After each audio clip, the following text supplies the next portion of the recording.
In the summer of 1971, the fate of the global economy changed on a television screen.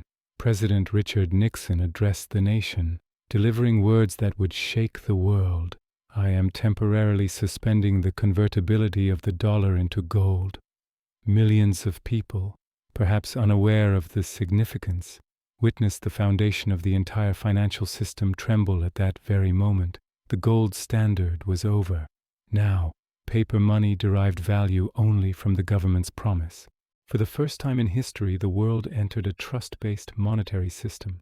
This decision would reshape not only America, but also the financial destiny of every nation, rewriting the dynamics of debt, speculation, and even energy for decades to come. However, this story begins much earlier, in 1944. World War II was still raging, though its end was in sight.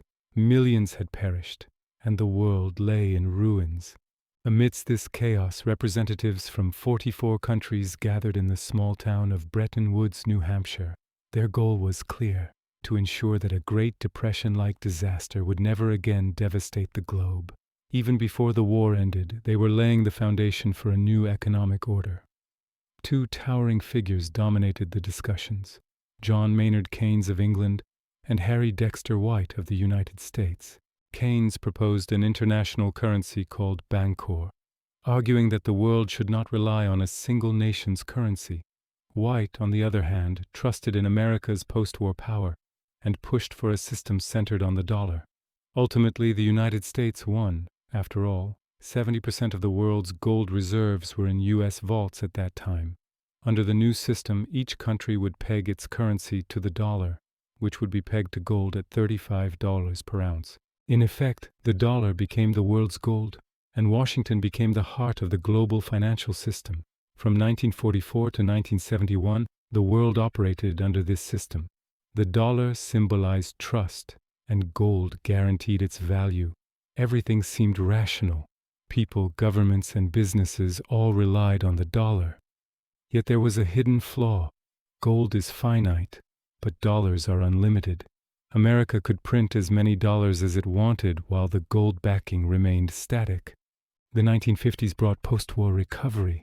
Europe rebuilt, Japan emerged as an industrial powerhouse, and global trade surged.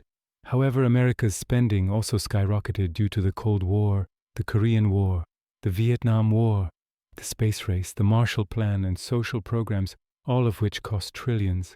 Dollars flowed worldwide, but there was no longer enough gold to back them. This invisible chain of debt was quietly growing.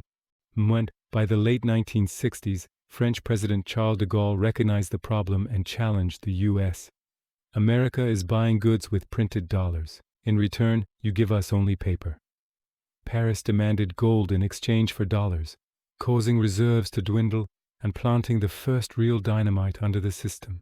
In 1968, the London gold pool collapsed and panic spread.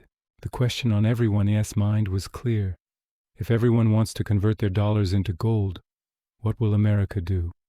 The answer was simple: it couldn't. On August 15, 1971, President Nixon sat down in front of the television. In a calm voice, yet with earth-shattering effect, he announced, "I am temporarily suspending the convertibility of the dollar into gold." With that statement, the world exited the gold standard. That temporary suspension would never be reversed. From that day forward, the dollar would be backed not by gold, but by trust. The Bretton Woods system had collapsed. For the first time, the world had fully transitioned to fiat money, currency that is valuable only because the government says it is. Humanity had entered a new era in which money's value was determined by political will rather than physical substance. The Nixon Shock had forever altered the globe's economic fate. In this new era, currencies floated freely and were determined by the market. Value became volatile, dictated by supply and demand. Initially, this freedom seemed liberating, but chaos quickly followed. Oil prices skyrocketed. In 1973, OPEC countries imposed an embargo in response to America's support for Israel, cutting supply and quadrupling prices. The world faced stagflation, simultaneous stagnation and inflation, a nightmare scenario. Unemployment rose, prices soared, and economies contracted. Money became uncontrollable and was shaped by U.S. politics, wars, and debt. By the late 1970s, interest rates had surged to 20%. Yet this crisis also opened a new door, and financial markets flourished. Money itself became a commodity, and speculation, bonds, derivatives, and stock markets transformed finance. Money was no longer just for production, it was for profit. Although America's gold reserves were depleted, it had another resource, oil. In 1974, the US and Saudi Arabia made a secret agreement that oil would only be sold for dollars. In exchange, the US agreed to protect the Saudi regime. Thus, the petrodollar system was born. Global energy needs now depended on the dollar, making its foundation even stronger than gold. America had built a new empire not on gold, but on energy-backed currency. The dollar surged to new heights, but at a global cost. Countries had to run trade surpluses to hold dollars, creating the conditions for global imbalance. The 1980s brought Reaganomics and Thatcherism, with their financial liberalization, deregulation, and privatization. All restrictions on money were removed, and Wall Street entered its most powerful era. Economics became less about production and more about financial transactions. A factory's value now depended on its stock price, rather than its output. From the 1980s to the 2000s, the world relied on debt and credit. Everything seemed cheap, because money was seemingly unlimited, but this was an illusion. The 2008 crisis shattered that illusion when the mortgage bubble burst. Lehman Brothers collapsed and the global financial system teetered once again. In 2009, a new answer appeared. A mysterious figure, or group, named Satoshi Nakamoto, introduced Bitcoin, declaring, "Trust in central banks is unreliable." In many ways, Bitcoin was a response to the trust crisis that began in 1971. There was no gold and no government, only mathematics.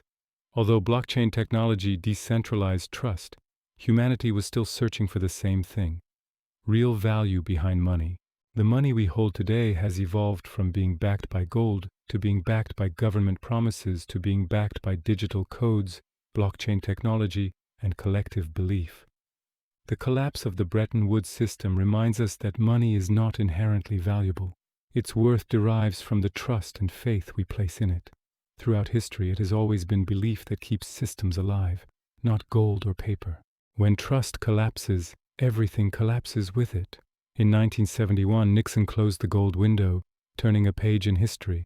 However, the world he opened was fragile. Crises, bubbles, inflation, and even cryptocurrencies can be traced back to that pivotal moment.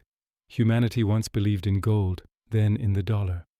Now, we must believe in each other and the systems we uphold because, at its core, money is a shared human agreement.